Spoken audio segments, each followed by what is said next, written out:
That was how it felt to Jiwan as the ship tore through the fabric of space itself. Reality bent and twisted around them, colors that had no names flashing past the viewports. The wormhole was unstable, collapsing even as they traveled through it. The ship's hull groaned under impossible stresses. Then, as suddenly as it began, it ended. They materialized in Earth orbit, 15,000 kilometers above the planet's surface. The transition was violent. Systems sparked and failed throughout the ship. Taehyun collapsed at his station, blood running from his nose. Yuna caught herself against a console, breathing hard, but they were alive. "Status report," Jiwan managed to say, her own head spinning from the jump. Keeper 7, unaffected by the physical trauma, worked the sensor arrays. The reality shear detonated successfully. The hunter's core has been erased, scanning for remaining biomass. The main display showed Antarctica from orbit. Where the massive hunter mass had been spreading across the ice, there was now a crater 3 kilometers wide. The edges still showed some of the hunter's tissue, but it was dying, collapsing without its central consciousness to coordinate it. "It worked," Minho said in disbelief. "We actually destroyed it." "Not completely," Keeper 7 warned. "There are still fragments, but without the core they cannot coordinate or reproduce. Earth's military forces can contain and eliminate the remaining tissue with conventional means."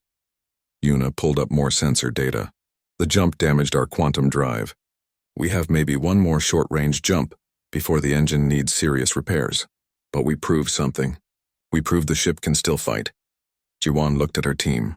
They were battered, exhausted, and had come closer to death than any of them cared to think about.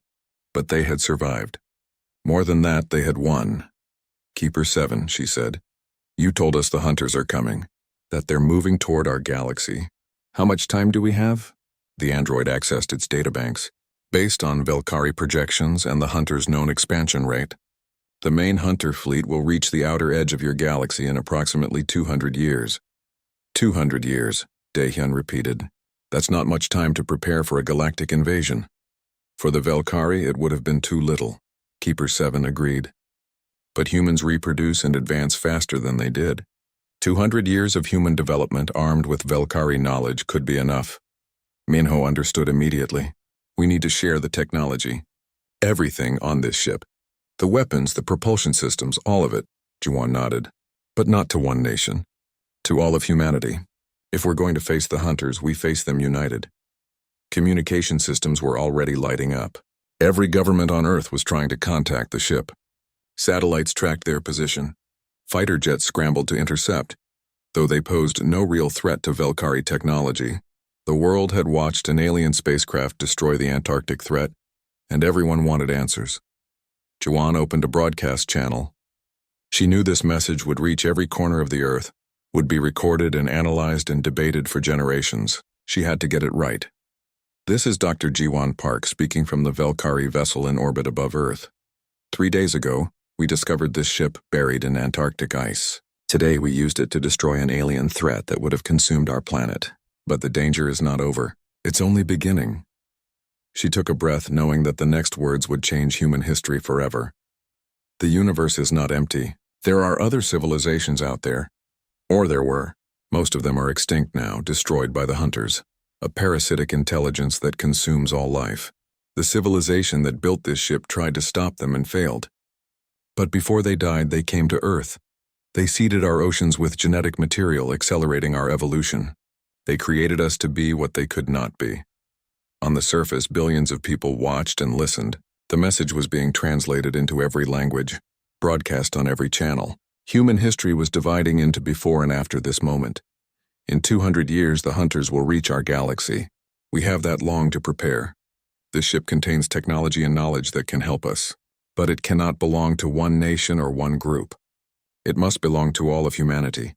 Because when the hunters come, they won't care about our borders or our differences. They'll only care about consuming us." Minho moved beside her, still in his combat gear, representing the military forces who would need to train with alien weapons. Yuna and Daehyun stood nearby, the scientists who would need to understand and improve the technology. Together, they were the bridge between first contact and humanity's future. "We propose the formation of a planetary defense initiative," Jiwan continued. an international organization dedicated to preparing Earth for the coming war. We will share everything we've learned. Every nation that wishes to participate will have access to the Velkari database. But you must work together. The Velkari failed because they remained divided until it was too late. We cannot make the same mistake. She closed the channel. For a moment the command deck was silent. Then Keeper 7 spoke. That was well done. The Velkari would never have offered their technology freely. They would have tried to control it, to maintain advantage over each other. But you understand what they did not. Shared knowledge is stronger than hoarded secrets. Will they listen? Daehyun asked quietly. Will they really work together? Some will, Minho said, and others will resist. But we've given them no choice. The truth is out now. Everyone knows what's coming. Over the following hours, responses began arriving. Some nations pledged immediate cooperation. Others demanded the ship be turned over to them. A few called it a hoax despite the evidence. But slowly, gradually, a consensus began to form. The threat was too great to ignore. The opportunity too valuable to waste.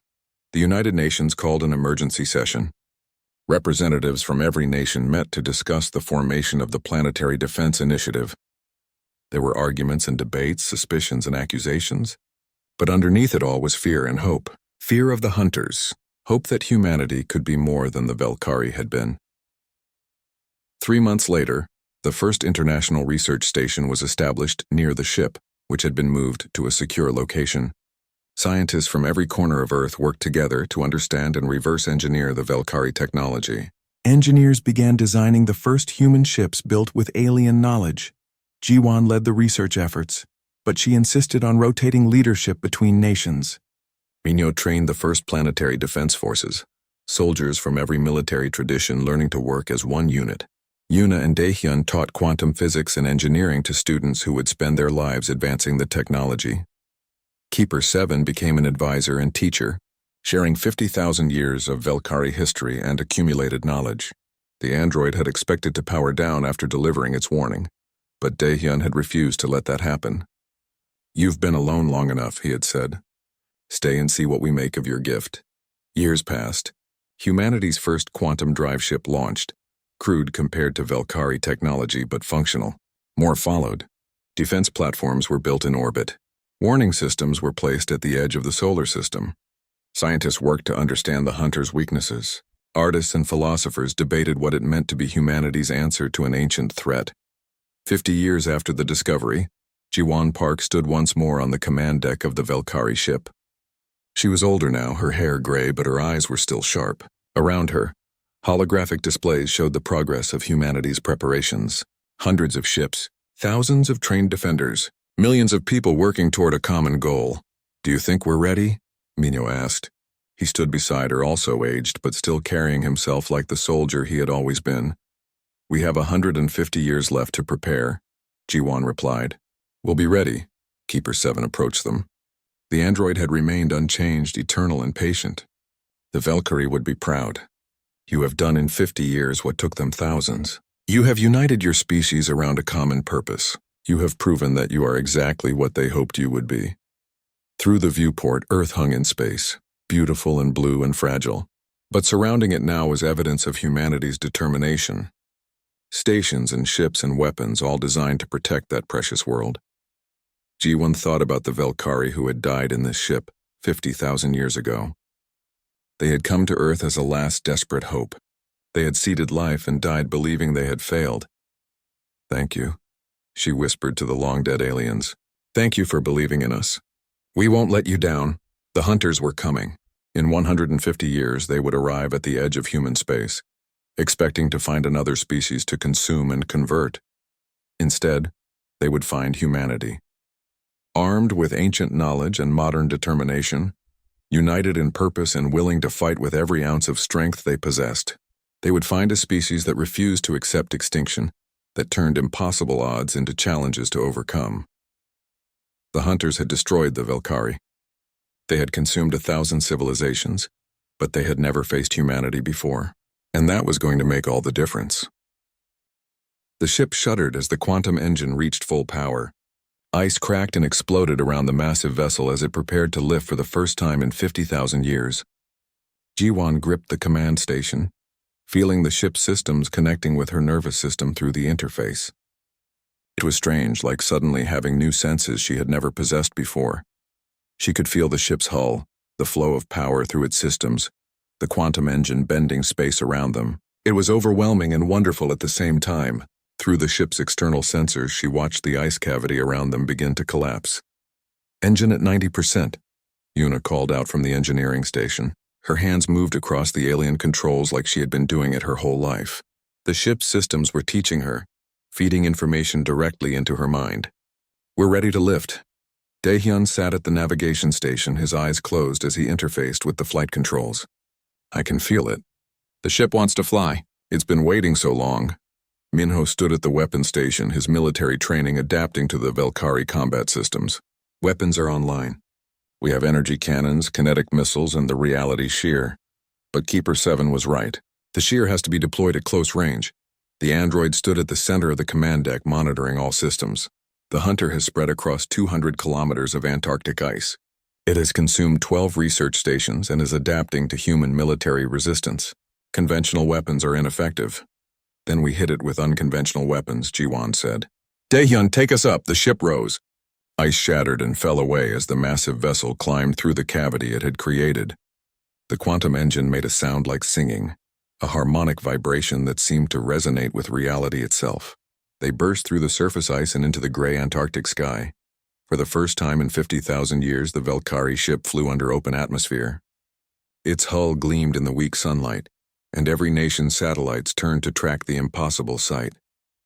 An alien spacecraft, active and flying, piloted by 4 humans who had no right to succeed. "Set course for the Hunter's location," Jiwon commanded. "Maximum speed."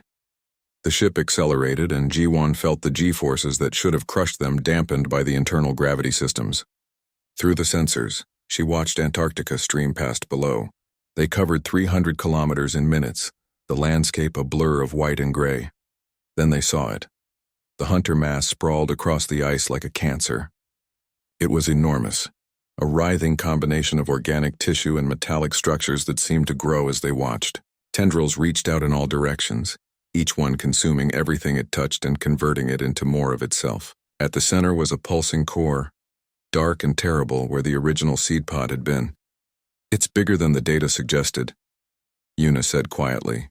"It's learning faster than the Velkari records indicated." Keeper 7's lights pulsed urgently. "The Hunter has adapted over millions of years. Each time it encounters new resistance, it evolves. It remembers. The version you face now is more dangerous than what the Velkari fought." As if responding to their presence, the Hunter mass shifted. Portions of it separated and rose into the air, forming aerial attack units that looked like twisted combinations of aircraft and living creatures. They moved with impossible speed, converging on the Velkari ship. "Incoming," Minho shouted. Multiple hostiles. The Hunter creatures opened fire with weapons that seemed to be grown from their bodies. Energy blasts and organic projectiles streaked toward the ship. Minho returned fire with the Velkari cannons, and the ancient weapons proved their worth. The energy beams cut through the Hunter units, vaporizing them before they could adapt, but more kept coming. The Hunter was learning from each destroyed unit, adapting its tactics with every second. The next wave moved differently, dodging and weaving in patterns that seemed to predict where Minho would fire. Daehyun threw the ship into evasive maneuvers, rolling and diving through the sky.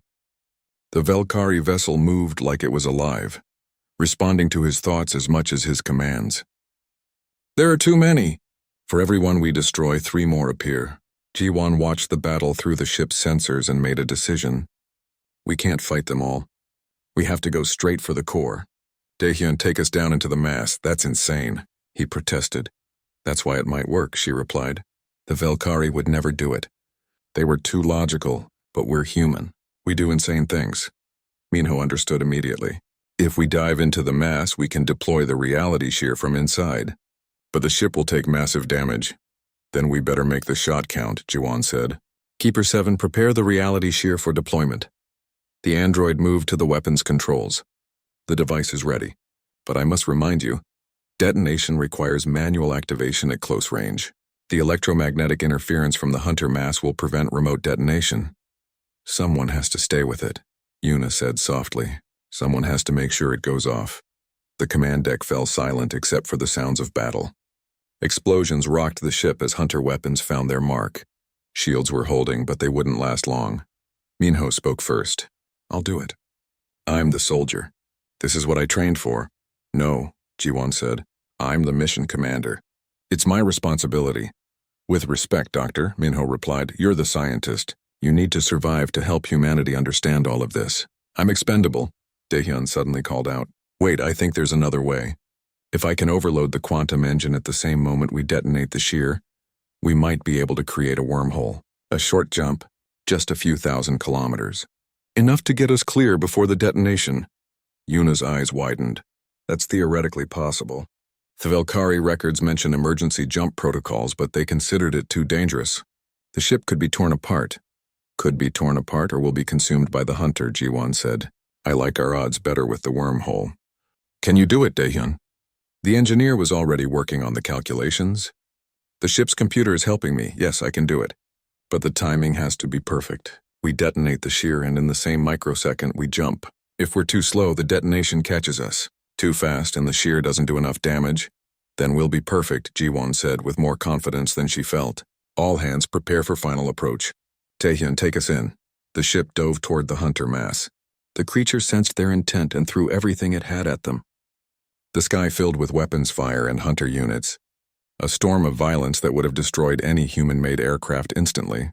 But the Valkyrie ship was not human-made, and it was piloted by people who refused to accept failure.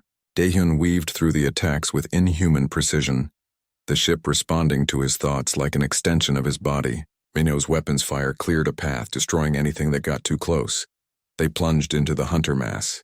The sensors showed organic tissue closing around them, trying to consume the ship.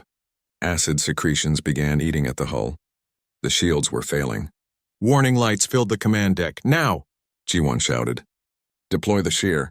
Keeper 7 released the weapon.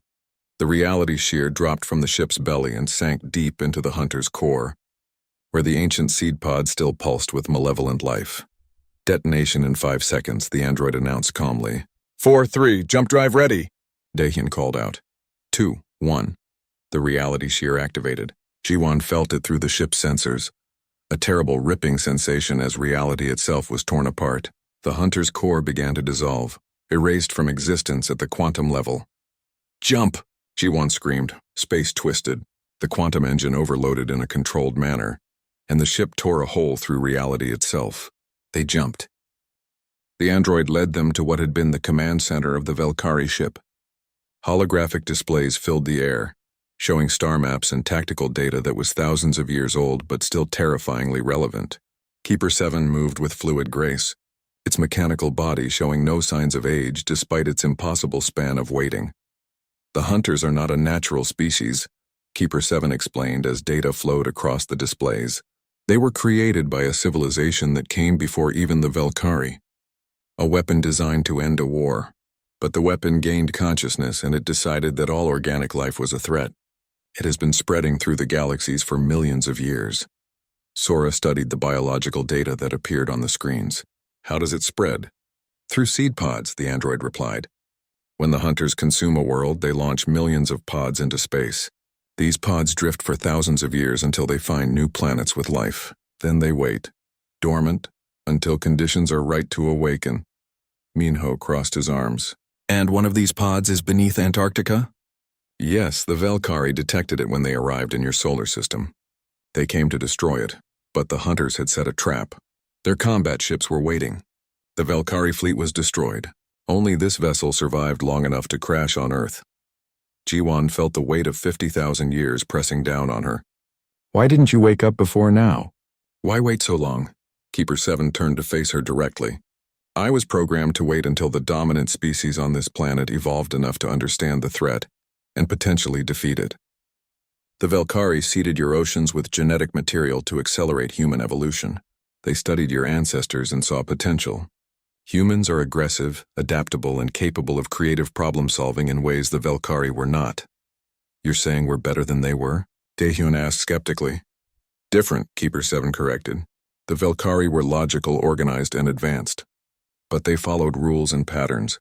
The hunters learned those patterns and defeated them. Humans are chaotic. You improvise. You survive through methods that defy logic. That is your advantage. Yuna studied the tactical displays. What weapons do we have? This ship must have been armed. The android gestured and new information appeared. The Velkari developed one weapon that damaged the hunters significantly. They called it the reality shear. It erases quantum information, effectively deleting matter from existence, but it requires enormous power and must be deployed at close range. How close? Minho asked. Within the hunter mass itself. The command center fell silent. Hyunwoo finally spoke. That's a suicide mission. For the Velkari, yes. They were not willing to sacrifice themselves. They valued individual survival too highly. But humans have shown throughout your history that you will sacrifice yourselves for the greater good. That is why the Velkari believed you might succeed where they failed. Jiwon moved to one of the control stations.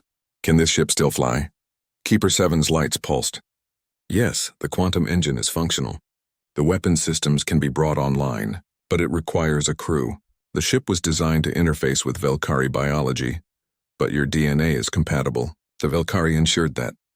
Before anyone could respond, Minho's radio crackled to life. It was the surface team. Captain, we have a problem. Seismic sensors are detecting massive movement 300 kilometers south, and we're picking up energy signatures. Whatever is down there, it's active. How long do we have? Minho demanded. There was a pause. Research stations near the contact zone have stopped responding. Satellite imagery shows something breaking through the ice. Sir, it's spreading fast. Keeper 7 accessed the ship's external sensors. New displays showed real-time satellite feeds. In Antarctica, the ice was cracking open across hundreds of square kilometers. Something massive was emerging, a writhing mass of black and silver that looked both organic and mechanical. Tendrils extended from the main body, each one reaching out and converting everything it touched. The hunter has awakened, Keeper 7 stated. It will begin terraforming immediately. Within hours, it will have converted enough matter to become unstoppable. Jiwon watched the horror unfold on the screens. Research stations disappeared beneath the spreading mass. She could see tiny figures running, trying to escape, but the hunter was faster. How do we fight that? You take this ship, Keeper 7 said. You fly to the hunter's location, get close enough to deploy the reality shear and erase it from existence before it spreads beyond Antarctica. And if we can't? Sora asked quietly. Then in 1 month the hunter will have converted all life in Antarctica. In 6 months it will spread to other continents. In 2 years Earth will be consumed entirely, and the hunter will launch new seed pods to infect other worlds. Your species will be extinct and the cycle will continue. Minho made a decision. We need to split up. Some stay on the surface to coordinate evacuation and defense. The rest take the ship, Jiwon nodded. Sora, Hyunwoo, you stay topside. Work with the military to buy us time and get people out of the impact zone. The rest of us will fly the ship. I don't know how to fly an alien spacecraft, Daehyun protested. You'll learn, Keeper 7 said. The ship's systems will interface with your nervous system. It will feel like an extension of your body. The Velkari designed it that way, and your human adaptability will make the connection faster. Yuna was already studying the propulsion systems. If we can power up the quantum engine, we can lift the ship from the ice. But it will take time. Hours at least. Then we start now, Jiwon commanded. She looked at her team. These scientists and soldiers who had come to Antarctica expecting an archaeological dig, and instead found themselves at the center of an ancient war. We didn't ask for this. None of us trained for it. But we're all Earth has right now. Minho checked his weapon, then looked at the android. What about you? What happens to Keeper 7? I will assist as long as I am functional. My purpose was to deliver the warning and ensure humanity had a chance to fight. Once that is complete, my function ends. Not if I can help it, Daehyun said. You've been alone for 50,000 years. You deserve to see how this ends. The team split up. Sora and Hyunwoo prepared to return to the surface with the data and warnings. The remaining crew, guided by Keeper 7, began the complex process of bringing the ancient ship's systems online. Yuna and Daehyun worked at the engineering controls, while the android explained the quantum mechanics of the propulsion system. Jiwon and Minho studied the weapon systems, learning how to aim and fire technology that was older than human civilization. As they worked, the sensors showed the hunter spreading. It was learning, adapting, growing. Military forces from multiple nations were mobilizing, but conventional weapons had no effect. Missiles and bombs disappeared into the mass and were converted into more hunter tissue. Hours passed. The ship began to hum with power. Lights came on throughout the corridors. The quantum engine started its warm-up cycle, and everyone felt it. A strange tugging sensation in their chests as space-time began to bend around the vessel. Keeper 7 stood at the main control station. "The ship is ready, but I must warn you, the reality shear requires a manual detonation. Someone will need to stay close to ensure it works." "How close?" Jiwan asked, though she already knew the answer she would get. "Inside the hunter mass. And the detonation will affect everything within a 1-kilometer radius." It was a suicide mission after all. The Velkari had known it. That's why they had failed. But as Jiwan looked at her team, she saw determination, not fear. Humans were good at impossible odds. "Then we make it count," she said. "Start the launch sequence." The interior of the ship smelled like nothing Jiwan had ever encountered. It wasn't unpleasant, just strange and metallic, with a hint of something organic that had long since decayed. Their helmet lights cut through the darkness, revealing corridors that stretched beyond sight. Minho took point, his weapon raised, every muscle tense. The team moved slowly through the breach in the hull, their boots making soft sounds on the strange metal floor. The walls were covered in symbols and patterns that seemed to shimmer in their lights. "These symbols," Hyunwoo breathed, running his gloved hand near the wall without touching it. "They're mathematical. Universal concepts. Look, this is the golden ratio. This one represents pi. Whoever built this wanted anyone who found it to understand." The corridor opened into a larger chamber. Emergency lighting flickered on automatically, bathing everything in a soft blue glow. The room was clearly a control station of some kind, with interfaces built into the walls and floor, and at the stations there were bodies. Sora moved forward carefully, her medical scanner active. The beings slumped at the controls were massive, easily 2.5 meters tall with broad shoulders and elongated skulls. They wore what might have been uniforms, now decayed and brittle with age. Their skeletal structure was similar to humans, but different in crucial ways. "They've been dead for thousands of years," Sora said quietly. "But look at this." She pointed to the nearest body. The chest cavity showed massive trauma. Something tore through them. These weren't peaceful deaths. Minho swept his light across the chamber. This was a battle. They died fighting something. Daehyun moved to one of the control panels. His engineering instincts overrode his fear. "Dr. Kwon, can you help me? I think I can activate the interface." Yuna joined him, her tablet already scanning the alien technology. "The power system is still partially functional. Incredible. After 50,000 years, there's still energy in the core." She touched a section of the panel, and it responded. Holographic displays burst to life above the control station, showing star charts and data streams that flowed like water. The images were three-dimensional and hauntingly beautiful. "I need Hyunwoo here," Yuna called out. "This is information, but I can't read it." The linguist moved to the displays, his eyes wide with wonder and concentration. He studied the flowing symbols, his mind racing to find patterns. After several minutes of silence, he began to speak slowly. "These are logs, records. This ship wasn't alone. There were thousands like it. They were running from something." His voice grew quieter. "They called themselves the Velkari. This was their evacuation fleet." "Evacuation from what?" Jiwan asked. Hyunwoo manipulated the controls and the holographic display changed. It showed worlds, dozens of them, all connected by lines of travel. Then from the edge of the map, something dark began to spread. World after world went dark, consumed by whatever was expanding through their space. "They called it the Hunters," Hyunwoo translated. "A parasitic intelligence that spreads from star to star. It doesn't conquer. It consumes. It takes everything organic and converts it into extensions of itself." The Velkari couldn't stop it. Nobody could. The display showed more images now. Massive organic ships that looked like they were grown rather than built. Swarms of creatures that moved like liquid metal. And everywhere they went, life ended. Minho lowered his weapon slightly. "How did we not know about this? If there was a galactic civilization, where's the evidence?" "Time," Yuna said softly. 50,000 years erases almost everything. Continental drift, erosion, ice ages. If they didn't leave something intentionally for us to find, we'd never know they existed.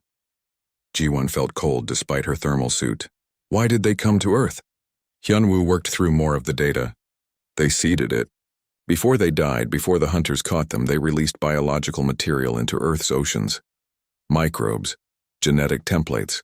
They were trying to create something that could survive what they couldn't. They created us? Sora asked in disbelief. Not exactly, Hyunwoo corrected. They accelerated our evolution, guided it. Earth already had life, but they pushed it in a specific direction. They wanted to create a species that was adaptable, aggressive, and creative.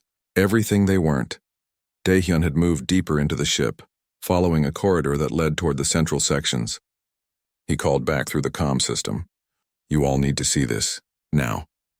The team followed his marker through the twisted corridors. They passed more chambers with more bodies. Some of the Valkyrie had died at their posts. Others looked like they had tried to reach somewhere and failed. The ship was a tomb, preserved perfectly in ice. They found Daehyun in a massive chamber that must have been the engineering core. At the center was a sphere of dark material that seemed to absorb light.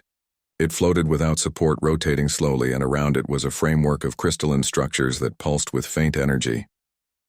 That's the power source, Yuna whispered. It's a quantum singularity, a controlled black hole. They were bending space-time itself to travel faster than light. But Daehyun wasn't looking at the engine. He was staring at something else. An alcove set into the wall, protected by a shimmering energy field. Inside was a chamber made of transparent material, and inside that chamber something waited. It wasn't a Valkyrie. It was smaller, more compact, with a humanoid shape but clearly artificial. A robot or android of some kind, perfectly preserved in stasis. Lights blinked slowly on its chest, indicating systems on standby. It's still active, Daehyun said. After all this time, it's waiting. Hyunwoo found a control panel near the stasis chamber. He studied it carefully, translating the warnings and instructions. It's called Keeper 7. It's an AI designed to wait for whoever found the ship. It's supposed to explain everything. Should we wake it up? Minho asked, his hand on his weapon again. Jiwon made the decision. We came here for answers. That's what we'll get. Before anyone could object, Hyunwoo activated the sequence. The energy field around the stasis chamber flickered and died. Inside, the android's lights changed from slow blinking to steady glowing. Its eyes opened, glowing with soft white light. The android stepped forward out of the chamber. When it spoke, its voice came from speakers in its chest, and the words were perfectly clear. Greetings, inheritors. I am Keeper 7, guardian of the Valkyrie legacy. I have waited 50,214 years, 3 months, and 7 days for this moment. The android looked at each team member in turn. You are humans. You have evolved as we hoped. But you must know the truth. You must know what is coming. What's coming? Jiwon asked, though part of her already feared the answer. Keeper 7's expression, as much as a mechanical face could show, looked sad. The hunters. They followed us here. We tried to destroy their seed pod before we died, but we failed. It lies dormant beneath the Antarctic ice, 300 kilometers south of this location, and now, after all these millennia, your drilling has awakened it. The chamber fell silent except for the hum of the ship's systems. It's waking up, Keeper 7 continued, and when it fully awakens, it will do to your world what it did to ours. It will consume everything, unless you can do what we could not, unless you can stop it. Outside the ship, beyond the ice, sensors were already detecting movement. Something ancient and terrible was stirring beneath the frozen continent, and humanity's time to prepare was measured in hours, not days. The wind howled across the Arctic ice shelf, carrying crystals of frozen snow that stung like tiny needles. Dr. Jiwon Park stood at the edge of the drilling site, her breath forming white clouds in the bitter cold. She had been in Antarctica for 3 weeks, but the excitement in her chest never faded. Today was different. Today, everything would change. The ground-penetrating radar had found something impossible. 800 meters beneath the ice, there was a structure, not a rock formation, not a natural occurrence. Metal, refined metal, that had been there for at least 50,000 years, long before humans built their first cities or discovered fire. Jiwon watched the massive drilling equipment bore into the ancient ice. Each layer they removed was like turning back the pages of Earth's history. Her team worked around the clock in shifts, racing against time. The governments knew about the discovery now. They had 72 hours before the military arrived to take control. Dr. Park, you need to see this, called out Daehyun Song, the team's engineer. He was hunched over a computer monitor inside the heated tent, his face illuminated by the blue glow of the screen. Ji-won hurried inside, grateful for the warmth. "What is it?" she asked, pulling off her frost-covered gloves. Dae-hyun pointed at the display. "The object is massive, over 2 kilometers long. And look at this." He pulled up another image. "The composition doesn't match anything in our database. It's not steel, not titanium, not any alloy we've ever seen. Whatever made this was more advanced than us." Ji-won felt her pulse quicken. She had spent her entire career searching for proof that humanity wasn't alone in the universe. Her mentor had disappeared during an expedition in the Sahara, searching for ancient anomalies. Everyone said he was crazy, but Ji-won had believed him. And now, looking at the data, she knew he had been right. The tent flap burst open, and a blast of cold air rushed in. A tall man in military gear stepped inside, followed by 4 armed soldiers. He removed his hood, revealing a weathered face with sharp, observant eyes. "Dr. Park, I'm Captain Min-ho Choi. I've been assigned to your security detail." His voice was firm, but not unfriendly. Ji-won frowned. "We don't need armed guards for a scientific expedition." Min-ho's expression didn't change. "You do now. 3 other nations have teams heading this way. The Chinese are 6 hours out, the Russians maybe 12. Whatever you found down there, everyone wants it." He glanced at the monitor showing the buried object. "And I can see why." Before Ji-won could respond, another voice interrupted. "The energy readings are increasing." Dr. Yuna Kwan, the team's quantum physicist, entered the tent with her tablet. At 31, she was the youngest on the senior team and possibly the smartest. She had solved equations that had puzzled scientists for decades. "Increasing? What do you mean?" Ji-won asked. Yuna swiped through several graphs. "Whatever is down there is generating power. Not much, but it's growing. It's been dormant for thousands of years, but our drilling is triggering something. It's like we're waking it up." The tent fell silent except for the howl of wind outside. Min-ho stepped closer to examine the readings. "Is it dangerous?" "I don't know," Yuna admitted. "But if it has power after 50,000 years, the technology is beyond anything we understand." Ji-won made a decision. "We continue drilling, but we follow protocol. No contamination of the site. We document everything. If this is first contact with alien technology, we do it right." Over the next 20 hours, the drilling team worked without stopping. Ji-won barely slept, watching the progress monitors obsessively. Dr. Hyunwoo Nam, their linguist and cryptographer, arrived on the evening supply flight. He was the youngest team member at 29, with an unusual talent for finding patterns where others saw only chaos. "You really think there's writing down there?" he asked Ji-won as they stood watching the drill. "If someone built a ship, they left information, maybe warnings, maybe instructions. That's where you come in." Hyunwoo smiled nervously. "No pressure." "Right." At hour 36, the drill broke through into empty space. The crew cheered, but Ji-won felt a chill that had nothing to do with the cold. They had found a cavity, a massive hollow space beneath the ice. Dr. Sora Kim, the medical officer and biologist, arrived with additional equipment. At 40, she had seen disasters and kept her calm through all of them. "If there's biological material down there, we need to be careful," she warned. "We don't know what kind of contamination we might face." The team prepared for descent. They would rappel down through the drill shaft into the cavity below. Ji-won insisted on being in the first group, along with Min-ho, Dae-hyun, and Yuna. They suited up in thermal gear and attached themselves to the descent cables. The journey down was dark and cold. Ice walls reflected their helmet lights in strange, shifting patterns. Ji-won's heart pounded as they descended deeper and deeper. At 700 meters, the ice changed color. It was no longer the familiar white and blue. It became darker, filled with strange particles. "Are you seeing this?" Dae-hyun whispered through the comm system. "Yes," Yuna replied. "The ice composition is different here. Something changed the molecular structure." At 800 meters, they broke through the bottom of the ice shaft. Ji-won's light swept across the cavity, and she gasped. The ship hung in the frozen darkness like a fossil preserved in amber. It was enormous, easily 2 kilometers from end to end. The hull was smooth but marked with patterns that might have been decorative or functional. Even after 50,000 years, it looked intentional, designed, crafted with purpose. But what caught Jiwan's attention was the damage. One entire section of the hull was torn open, as if something enormous had ripped through the metal like paper. The edges were jagged and bent inward. What could do that? Minho asked quietly. Nobody answered.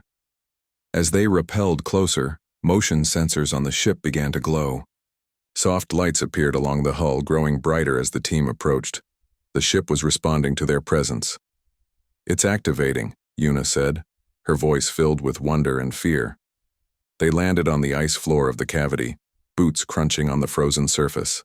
The ship loomed above them, a massive artifact from a civilization that existed before human history began.